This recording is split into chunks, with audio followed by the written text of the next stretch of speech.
નમસ્કાર, આપકી અદાલતમાં આપનું સ્વાગત છે. આપકી અદાલતમાં આજે આપણું ફોકસ છે ઉત્તર પ્રદેશની રાજનીતિ પર.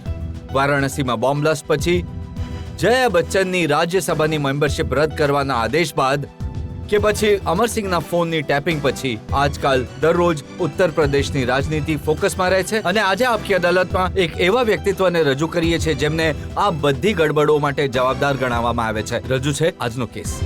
उत्तर प्रदेश कांग्रेस ना प्रेसिडेंट सलमान खुर्शीद आपकी अदालत में हाजिर था।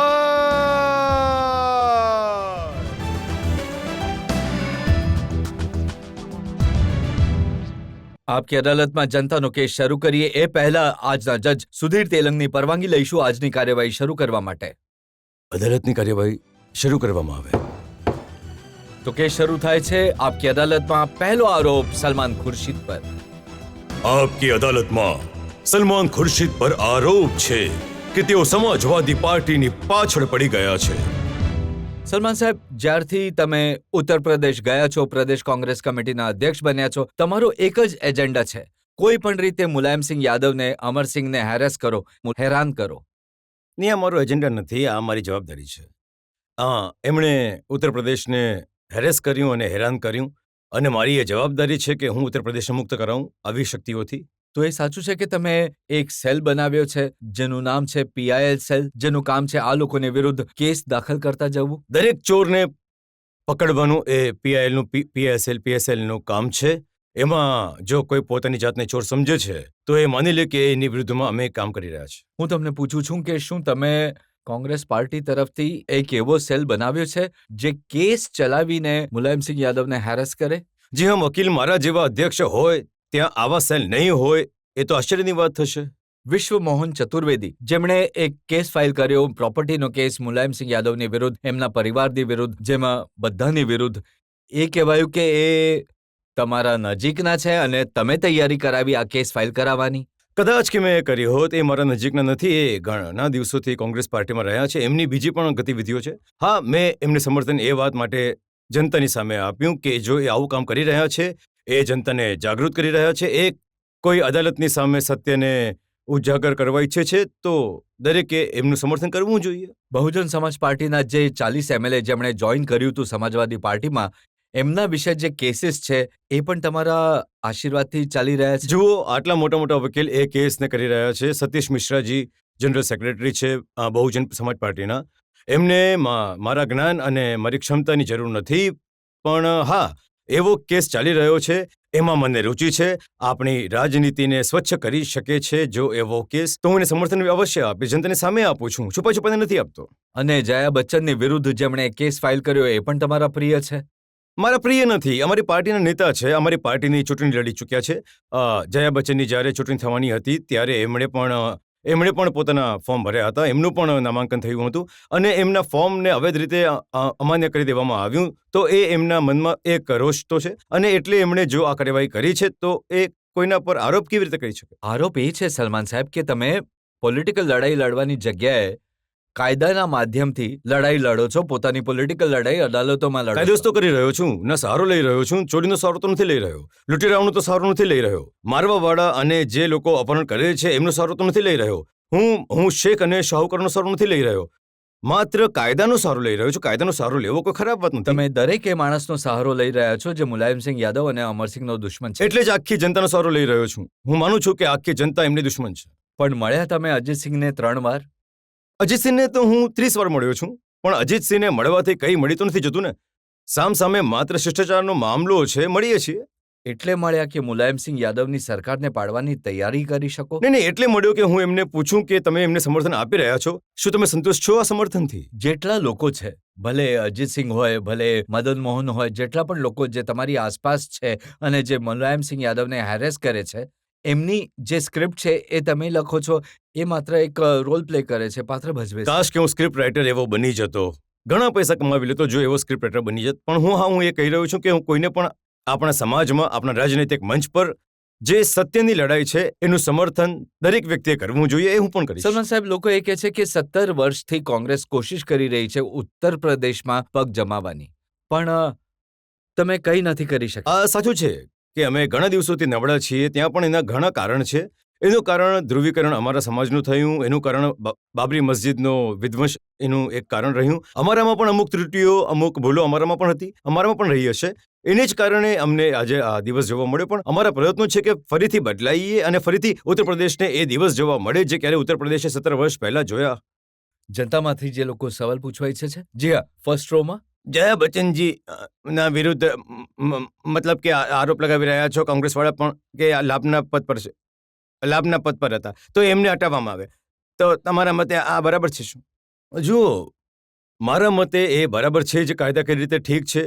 હું કઈ રીતે કહું કે ઇલેક્શન કમિશન ખોટું છે? જયા બચ્ચનજી કહી રહ્યા છે કે ઇલેક્શન કમિશન ખોટું છે. હવે એનો નિર્ણય સુપ્રીમ કોર્ટ કરી દેશે, પણ કોઈકે આપત્તિ નોંધાવી, એના પર ઇલેક્શન કમિશને એ નિર્ણય લીધો, તો એમાં કોને ફરિયાદ હોઈ શકે છે? નહીં, આ રીતે તો ઘણા બધા લોકોને જે લાભના પદ પર છે, જો છે તો કોઈને કોઈ તો આપત્તિ નોંધાવશે.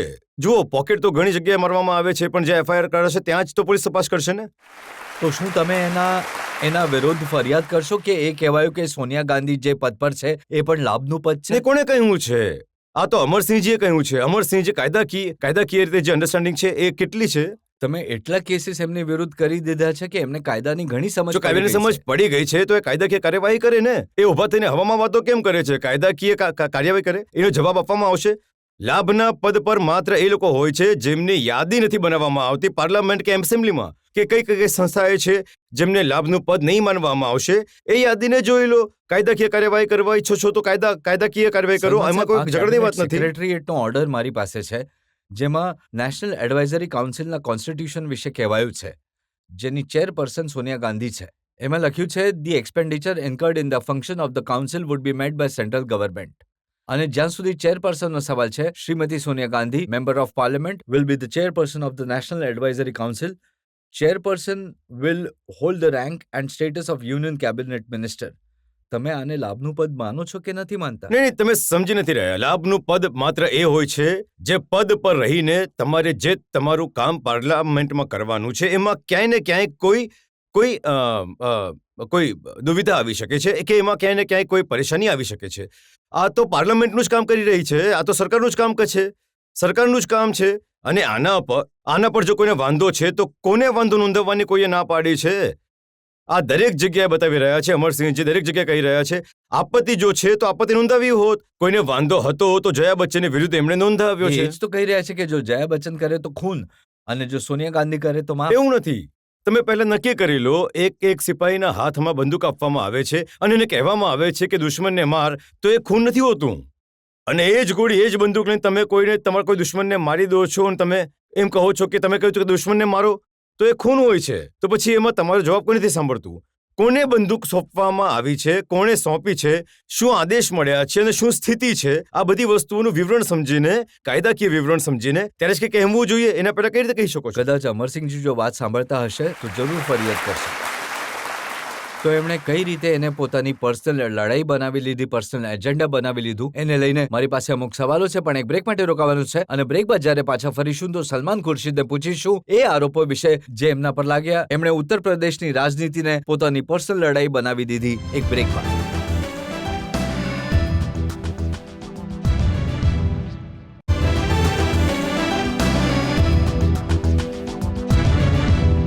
આપકી અદાલતમાં આજે આરોપો અને સવાલોના ઘેરામાં છે ઉત્તર પ્રદેશ કોંગ્રેસ કમિટીના અધ્યક્ષ સલમાન ખુરશીદ. આપકી અદાલતમાં આગલો આરોપ સલમાન ખુરશીદ પર. આપકી અદાલતમાં સલમાન ખુરશીદ પર આરોપ છે કે તેઓ રાજનૈતિક તાકાતનો ઉપયોગ પર્સનલ સ્કોર સેટલ કરવામાં લગાવી રહ્યા છે. સલમાન સાહેબ, એ સાચું છે કે તમે દરેક એ માણસના મિત્ર છો જે અમરસિંહ સાથે કે મુલાયમસિંહ સાથે વેર ધરાવે છે? જો આવું છે તો એ જોગાનું જોગ થયું હશે. હું ક્યારે અમરસિંહનો પણ મિત્ર રહ્યો હતો.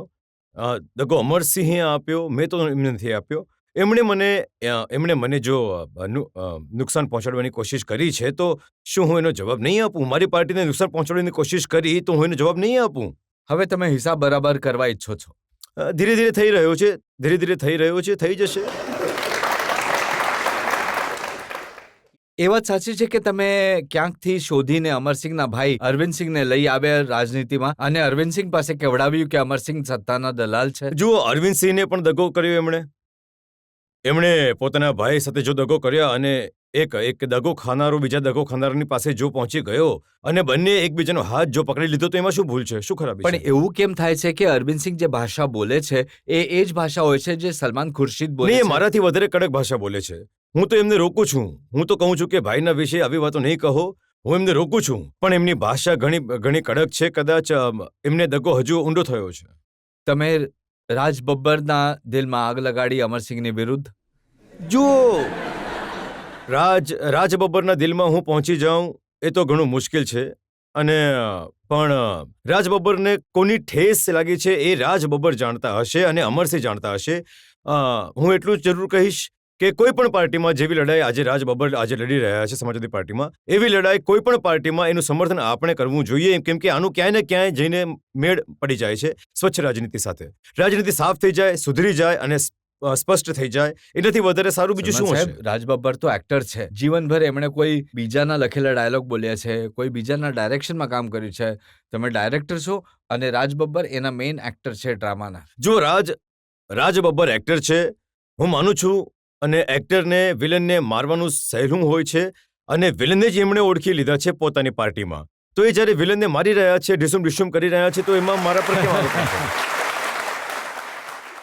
તમારી કોશિશ એ છે કે એવા દીવાઓને શોધવામાં આવે જે અમરસિંહના ઘરને આગ લગાડી દે. આનો જવાબ હું આપી શકું છું એક શેરમાં. જી. कोई बज़्म हो कोई अंजुमन, ये शियार मेरा कदीम है, जहाँ रोशनी की कमी दिखी वहीं चिराग जला दिया. તો તમે અરવિંદ સિંહ અને રાજ બબ્બર જેવા ચિરાગ શોધીને રાખે છે અમરસિંહને ત્યાં અંધારું કરવા માટે? હા, બેશક. એમને ત્યાં અંધારું થાય, અમારે ત્યાં અજવાળું થાય, અને દરેક એ માણસના ઘરમાં અજવાળું થાય જે આજે જેને પીડિત કરવામાં આવ્યા છે, જેને અપમાનિત કરવામાં આવ્યા છે ઉત્તર પ્રદેશમાં. લાખોની સંખ્યા હશે, એવી લાખોની, એક નહીં લાખોની સંખ્યા હશે. એમના ઘરે દીવા સળગે, આખું ઉત્તર પ્રદેશ પ્રકાશિત થાય, એનાથી વધારે સારું બીજું શું હોઈ શકે? એમના ઘરે દીવા બળે અને અમરસિંહના ઘરના ફોનને ટેપ કરવામાં આવે. આ વાત તમે સારી કહી. એ એમના ઘરના ફોનને ટેપ કોઈ એમના એક મિત્રે કરાવ્યો કે કોઈ દુશ્મને કરાવ્યો? ભાઈઓની લડાઈમાં ક્યાંક અહીંયા ફસાયા, ક્યાંક ત્યાં ફસાયા. તો આ લડાઈમાં જો એ ફસાઈ ગયા છે તો એનો દોષ બીજા પર કેમ નાખે છે? અને જો ભાઈ આ વાત તો કરવી જ હતી તો ફોન પર કેમ કરે છે? મળીને કરી લીધી હોત બધી વાતો. સલમાન સાહેબ એ કહે છે કે આ કોંગ્રેસ પાર્ટીનું ષડયંત્ર છે. એમણે 3 મહિના સુધી એમનો ફોન ટેપ કર્યો. એમને ખબર છે 3 મહિના સુધી કર્યો? એ તો કરવાવાળાને ખબર હશે. તમે કેટલા દિવસ કરાવ્યો? નહીં, જુઓ, એવું છે કે જો મેં કરાવ્યો હોત તો જે વાર્તા એમાં શરૂ થઈ છે એ વાર્તાના અંત સુધી તો અમે કરાવતા. જે વાર્તા એ ટેપમાં નીકળી છે, વાર્તાઓમાં અંત સુધી તો હું પહોંચતો. એમાં ના તો શરૂઆત છે, ના તો એમાં અંત છે, વચ્ચેની જ વાત રહી ગઈ છે. તો અમે બધા લોકો એ જ રાહમાં છીએ કે પહેલાની અને પછીની વાત તો ખબર પડે. પણ તમારો રોલ તો પીપિંગ ટોમ જેવો છે ને. અમરસિંહના બેડરૂમમાં ડોકિયા કરવાની કોશિશ કરી રહી છે કોંગ્રેસ પાર્ટી. જુઓ, જો આ વાત સાચી છે કે અમે એમના બેડરૂમમાં ડોકિયા કરી રહ્યા છીએ, તો એ વાત પણ સાચી છે કે એમના બેડરૂમ ઘણી જગ્યા પર છે. સલમાન સાહેબ, એમણે ક્યારેય પણ ના નથી પાડી. એમણે તો કહ્યું કે હું તો રસિક છું, બધા સાથે વાત કરું છું, હિરોઈન સાથે વાત કરું છું, હીરો સાથે પણ વાત કરું છું. જો એ કરે છે તો સારી વાત છે, તો પછી કેમ સુપ્રીમ કોર્ટ જઈને આના પર ગેગ ઓર્ડર લગાવ્યો છે? એટલો જ એમને ગર્વ છે પોતાના જીવન પર અને પોતાના કારનામાઓ પર. તો આખી જનતાની સામે કહે છે કે સમાજવાદીનું આ સાચું આચરણ છે. કે જે એમણે વાતચીત કરી હતી એમાં સલમાન ખુરશીદે કંઈક ભેળસેળ કરાવી છે. ભેળસેળ તો એમણે પોલિટિક્સમાં કરાવી દીધી છે. એ ક્યાં સુધી ભેળસેળથી બચશે? જે ભેળસેળ એમણે પોલિટિક્સમાં કરાવી છે એનાથી એ પોતે બચે હવે. અને એ સાચું છે કે જ્યારે એમના ઘર પર પ્રદર્શન થયું, જ્યારે એમણે આ ટેપિંગ વિશે નિવેદન આપ્યા હતા, તો જે કોંગ્રેસના લોકો એમના ઘરે પ્રદર્શન કરવા ગયા હતા એ તમારા મોકલેલા હતા? કોંગ્રેસમાં બીજું કોઈ છે જ નહીં, માત્ર હું એકલો છું દરેક વસ્તુ કરવા વાળો. ઘણા લોકો છે, ઘણા મજબૂત લોકો છે કોંગ્રેસમાં. ભાઈ, મેં દિલ્હીનો મામલો છે, ટેરિટોરિયલ જ્યુડિશિયન માનીને અમે ચલાવીએ છીએ. ઉત્તર પ્રદેશમાં જો એવું કંઈ થયું હતું, હું એને સ્વીકાર કરતો કે મારી જવાબદારી છે. દિલ્હી પર રામબાબુ શર્માજીએ પૂછો, મને પૂછીને શું? હવે પાર્ટી તો તમારી છે. એમણે કહ્યું કે એક કીડીને મારવા માટે હાથીઓની સેના મોકલી દીધી કોંગ્રેસ પાર્ટીએ. એમણે માની લીધું કે એ કીડી છે. જ્યારે મેં કહ્યું હતું કે એ કીડી છે તો ઘણી મોટી અનિયમ ફરિયાદ હતી. પણ આજે જ્યારે એમણે માની લીધું છે કે એ કીડી છે, તો હું એટલું જ કહી શકું છું કે આ ડેન્જર પ્રજાતિની એક કીડી છે. એને ક્યાંક સુરક્ષિત રાખવી જોઈએ, પણ ઉત્તર પ્રદેશથી એમને મુક્ત કરાવી દો આ કીડીથી. સલમાન સાહેબ, કીડી જો હાથીની સૂંઢમાં ઘૂસી જાય તો ઘણી હેરાનગતિ કરી શકે છે. તો પછી આ વાત તો માયાવતીજીને કહો ને, મને કેમ કહી રહ્યા છો?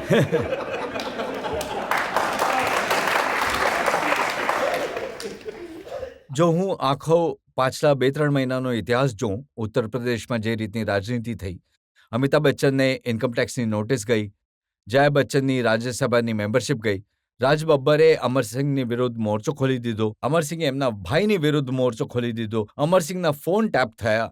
શું આ બધું એક પેટર્ન ઇન્ડિકેટ નથી કરતું કોંગ્રેસ પાર્ટી કઈ રીતે હેરેસ કરવાની કોશિશ કરી રહી છે અમરસિંહને, મુલાયમસિંહ યાદવને, જયા બચ્ચનને? જો હું તો માનું છું કે કોંગ્રેસ પાર્ટી ઘણી દયાળુ છે.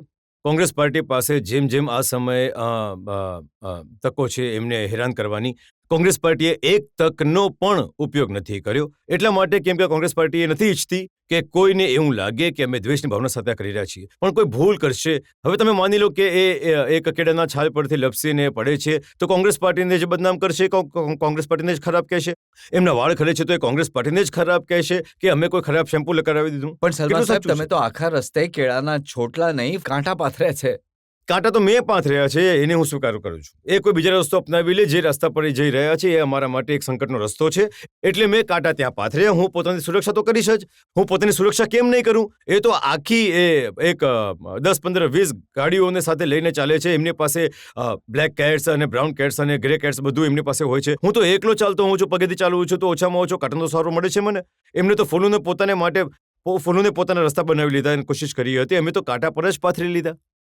સલમાન સાહેબ, એક તરફ તમે કહો છો કે તમે કાંટક પાથર્યા છે અને બીજી તરફ ક્યાંક ને ક્યાંક મિલીભગત પણ છે સમાજવાદી પાર્ટી સાથે. આ વિશે આરોપો મારી પાસે છે. એક બ્રેક માટે રોકાઈશું અને બ્રેક બાદ જ્યારે પાછા ફરીશું તો સલમાન ખુરશીદને પૂછીશું ઉત્તર પ્રદેશમાં કોંગ્રેસ પાર્ટી અને સમાજવાદી પાર્ટીના બનતા બગડતા સંબંધો વિશે.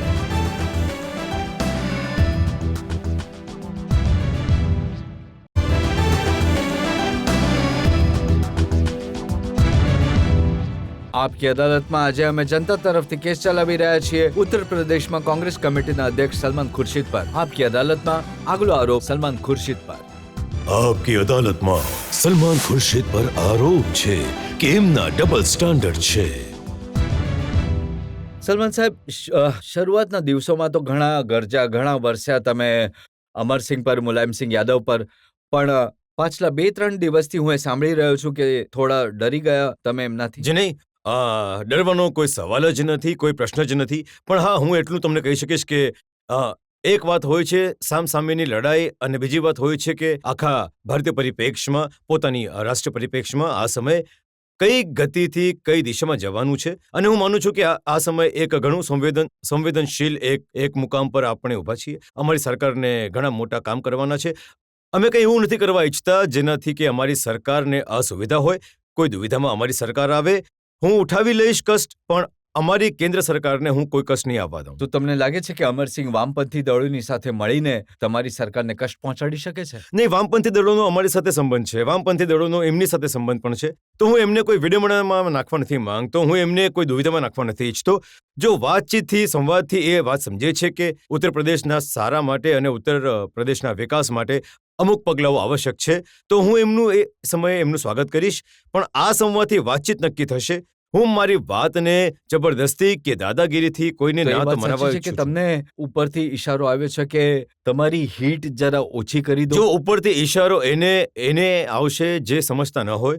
હું સમજુ છું કે મારી જવાબદારી શું છે અને હું સમજુ છું કે કેન્દ્ર સરકારની જવાબદારી શું છે. અને એટલે જ હું કોઈ એવું કામ કરવા નથી ઈચ્છતો જેનાથી કેન્દ્ર સરકાર કોઈ દુવિધામાં પડે.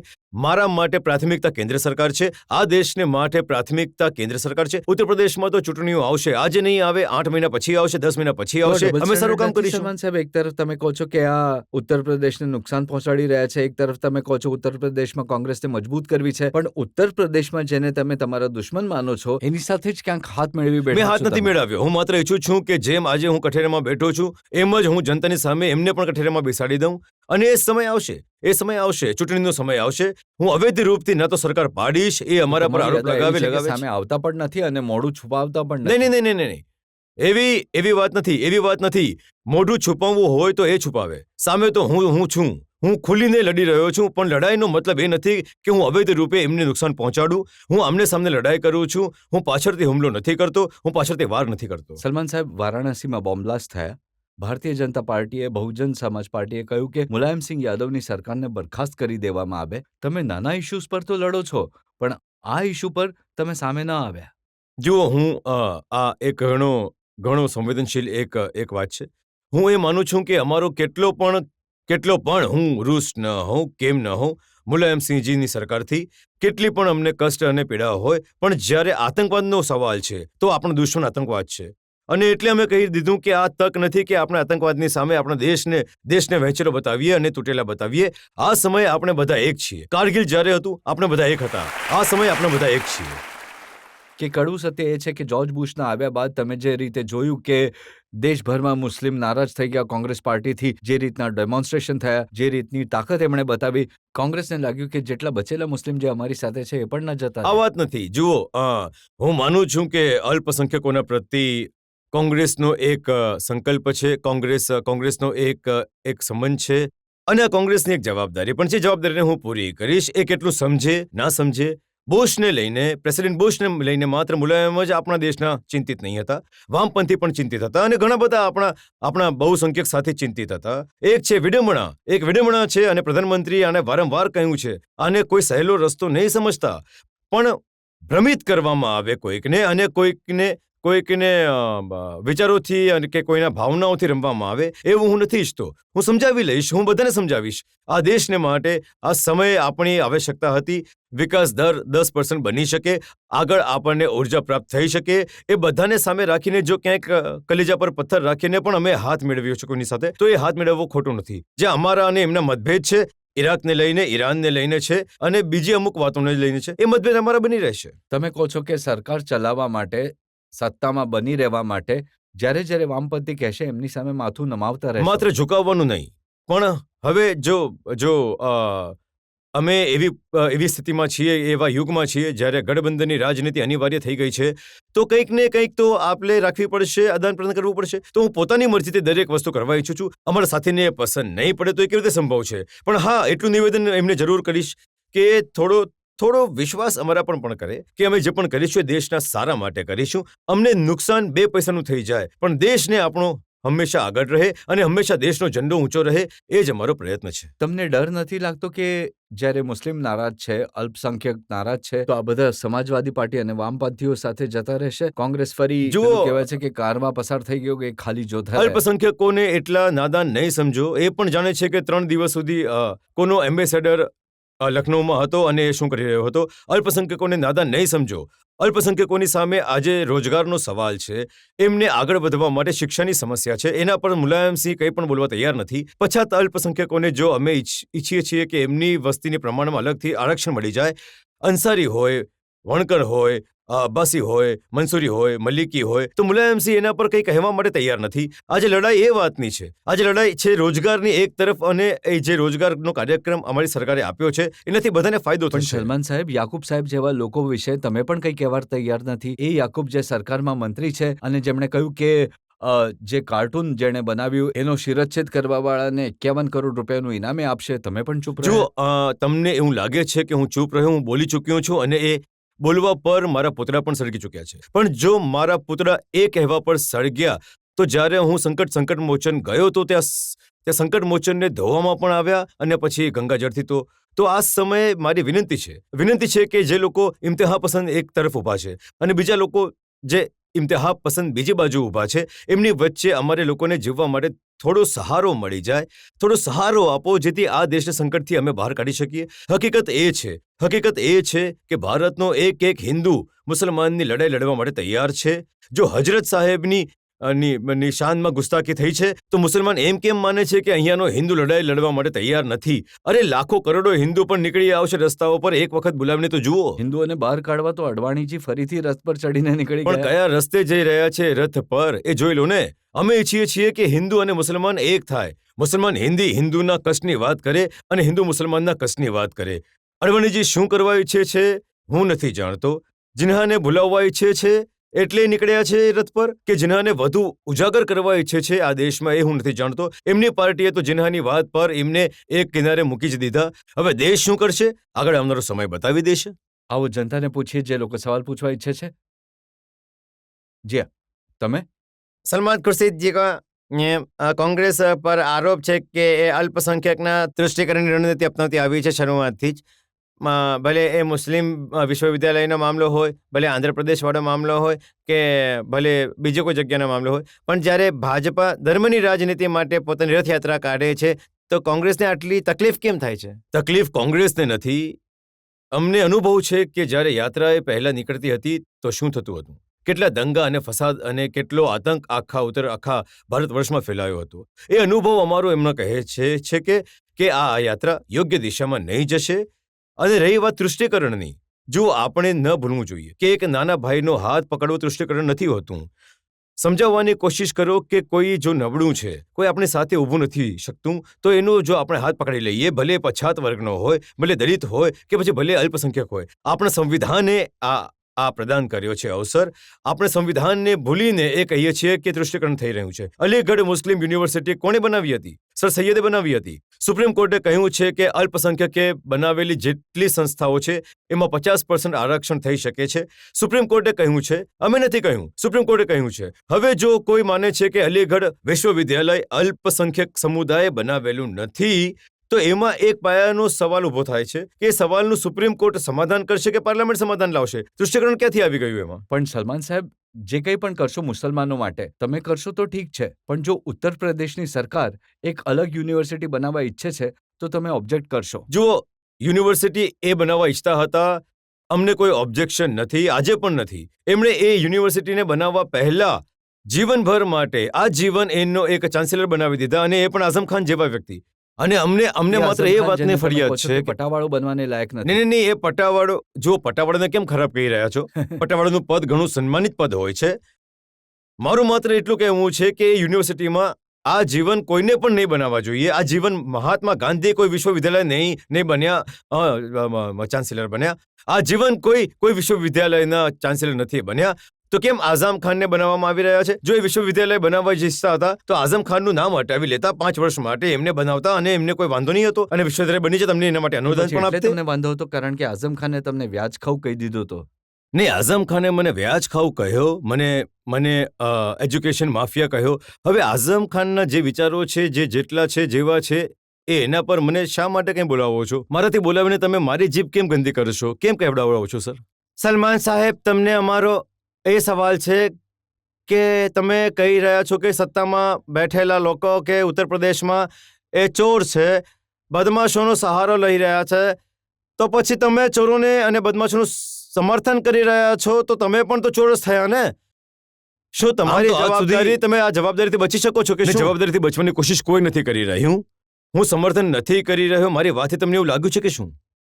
પણ સલમાન સાહેબ, કોઈ સમર્થન, જ્યારે કોઈનું સમર્થન કરે છે તો એને ચોર નથી કહેતા, એને કહે છે ઘણો સારો માણસ છે. ઉત્તર પ્રદેશમાં જે સરકાર છે એને તમારી પાર્ટીનું સમર્થન મળેલું છે, કેન્દ્રમાં જે સરકાર છે એને મુલાયમસિંહ યાદવની પાર્ટીનું સમર્થન મળેલું છે. જુઓ, એવું છે, સરકાર બનતા સમયે અમે સમર્થન આપ્યું હતું, અને એ કહીને આપ્યું હતું કે સંપ્રદાય વિરુદ્ધ કોઈ વૈકલ્પિક સરકાર બને છે, અમારું એમને સમર્થન છે.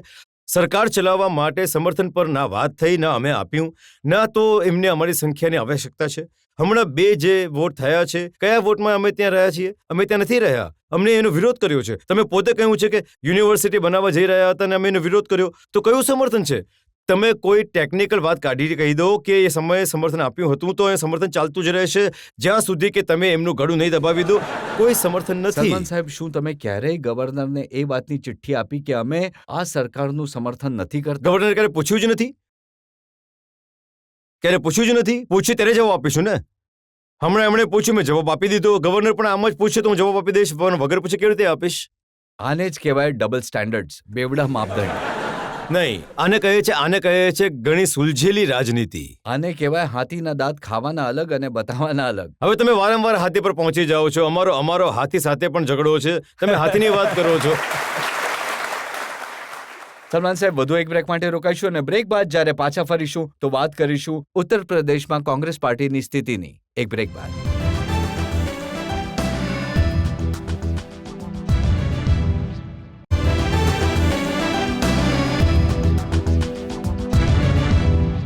આપકી અદાલતમાં આજે આપણે જનતા તરફથી કેસ ચલાવી રહ્યા છીએ ઉત્તર પ્રદેશ કોંગ્રેસ કમિટીના અધ્યક્ષ સલમાન ખુરશીદ પર. આપકી અદાલતમાં આગલો આરોપ સલમાન ખુરશીદ પર. આપકી અદાલતમાં સલમાન ખુરશીદ પર આરોપ છે કે તે ઉત્તર પ્રદેશમાં કોંગ્રેસના અંદરોઅંદરના ઝઘડાને નહીં રોકી શક્યા. સલમાન સાહેબ, તમને ઉત્તર પ્રદેશ મોકલવામાં આવ્યા હતા એટલે કે તમે પાર્ટીને મજબૂત કરો.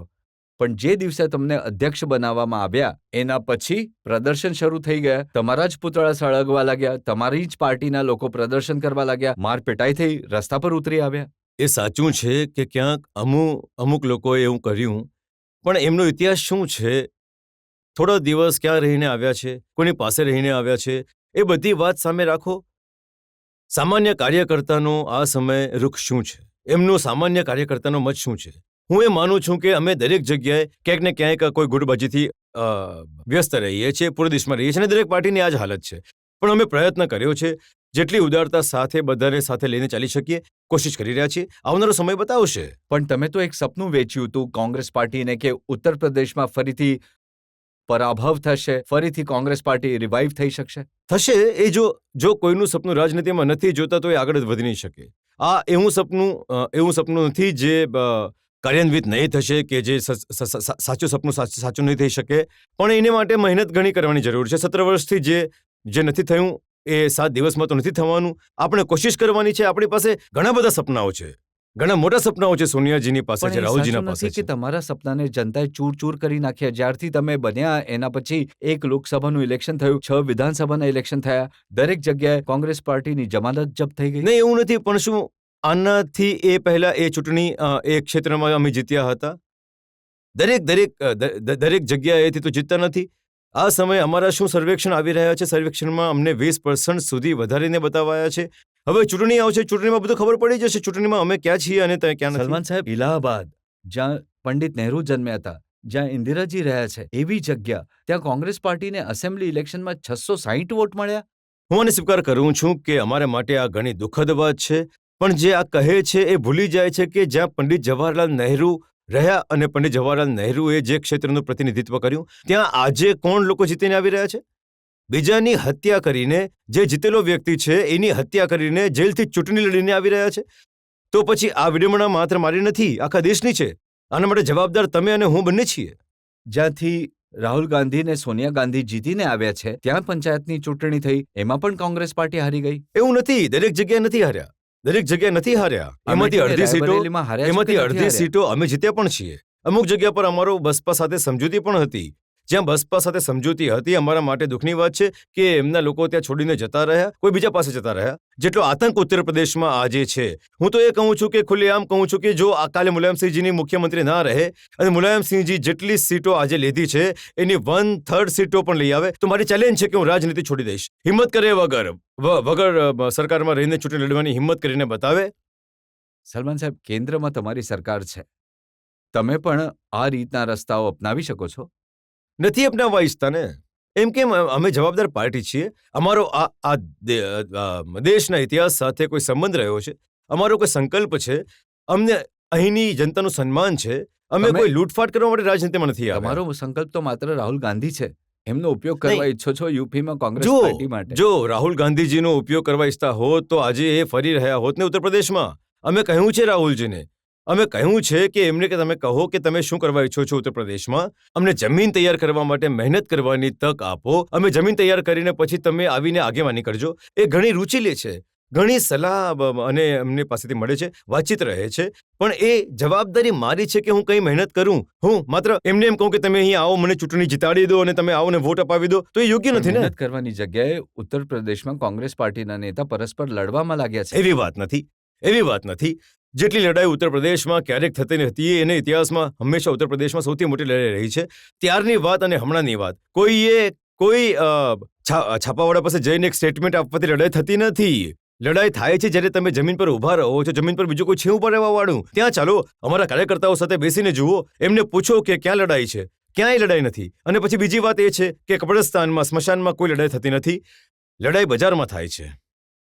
પણ તમને એવું નથી લાગતું કે ઉત્તર પ્રદેશની જનતા તમને કહેતી હોય કે ગુજરા હુઆ જમાના આતા નહીં દોબારા, હાફિઝ ખુદા તુમ્હારા? હજી સુધી તો આ અવાજ ગણગણાવતા કોઈને સાંભળ્યા નથી. હજુ તો માત્ર એ જ થાય છે કે કોઈને કોઈ રીતે અમને બચાવો. ચારે બાજુથી અવાજ આવી રહ્યો છે, બચાવો બચાવો બચાવો. હવે અમારે ત્યાં પહોંચવાનું છે, એમને બચાવવાના છે. એ જ પ્રયાસમાં અમે લાગેલા છીએ અને એ જ પ્રયાસમાં અમને વિશ્વાસ છે કે અમે હોંગે કામયાબ. જનતામાંથી લોકો સવાલ પૂછવા ઈચ્છે છે? જી હા, ફર્સ્ટ રોમાં જેમ હમણાં મુલાયમસિંહ યાદવજીની સરકાર છે અને તમે એને જ હમણાં એરેડિકેટ કરવાની મુહિમ ચલાવી રાખી છે. જો આવનારા સમયમાં માયાવતીની સરકાર બને છે નેક્સ્ટ ઇલેક્શન પછી, તો શું તમે માયાવતીની સરકારને પણ એરેડિકેટ કરવાની કોશિશ મુહિમ ચલાવશો કે પછી સાચે જ ગ્રાઉન્ડ લેવલ પર કોંગ્રેસની ઇમેજ સુધારવાની કોશિશ કરશો? જુઓ, તમે જે વાત કરી એરેડિકેશનની, જો એ હટશે નહીં તો વિકલ્પ સામે આવશે નહીં. અમે વિકલ્પ બનવા ઈચ્છીએ છીએ. અમે એકને હટાવીને બીજાને બેસાડવા નથી ઈચ્છતા.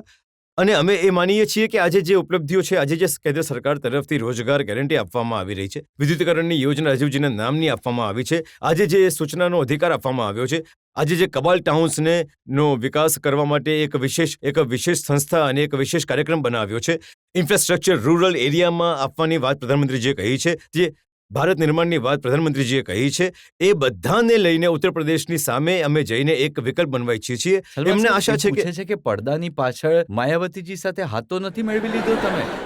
ઘણા મોટા પડદાની જરૂર પડશે ભાઈ.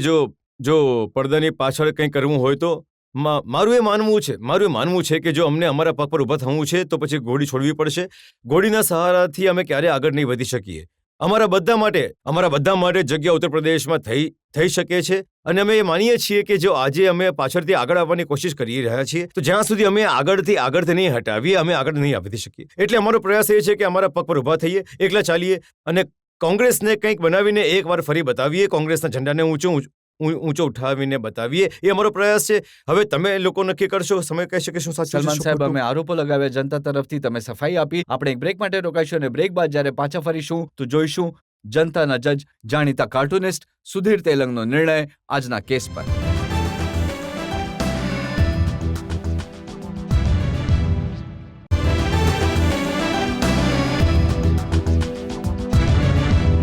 આપકી અદાલતમાં આજે અમે જનતા તરફથી કેસ ચલાવ્યો ઉત્તર પ્રદેશ કોંગ્રેસ કમિટીના અધ્યક્ષ સલમાન ખુરશીદ પર. અમે સલમાન ખુરશીદને પૂછ્યું સમાજવાદી પાર્ટી વિરુદ્ધ થઈ રહેલા ષડયંત્ર વિશે. અમે સલમાન ખુરશીદ પાસે સફાઈ માંગી કોંગ્રેસ પાર્ટીની ઇનફાઇટિંગ વિશે. હવે સમય છે આજની કાર્યવાહી પર આજના જજ સુધીર તેલંગના નિર્ણયનો. મને લાગે છે કે સલમાન જે નામ છે એનું જ કોન્ટ્રાવર્સી બીજી બાજુનું નામ છે. ભલે સલમાન ખાન હોય, ભલે સલમાન રશીદ હોય, ભલે સલમાન ખુરશીદ હોય. પણ એક વાત હું કહેવા ઈચ્છીશ કે આ એક ઘણા સારા અને ભલા માણસ છે. એ વાતથી સાબિત થાય છે કે પાછલા 25 વર્ષથી મારા કાર્ટૂનમાં માત્ર 2 કે 3 વાર આવ્યા છે. એક તરફ તો એ સલમાનજી મુલાયમ અને અમરસિંહ અને સમાજવાદી પાર્ટીને પાણી પીને કોસી રહ્યા છે, અને બીજી બાજુ એ એમની સરકારને સતત સમર્થન પણ આપી રહ્યા છે. તો આ કંઈક વિચિત્ર વાત લાગે છે. આ અદાલત સલમાનજીને સલાહ આપે છે કે એ આ નારા કુસ્તી છોડે અને સાચે કંઈ કરી બતાવે.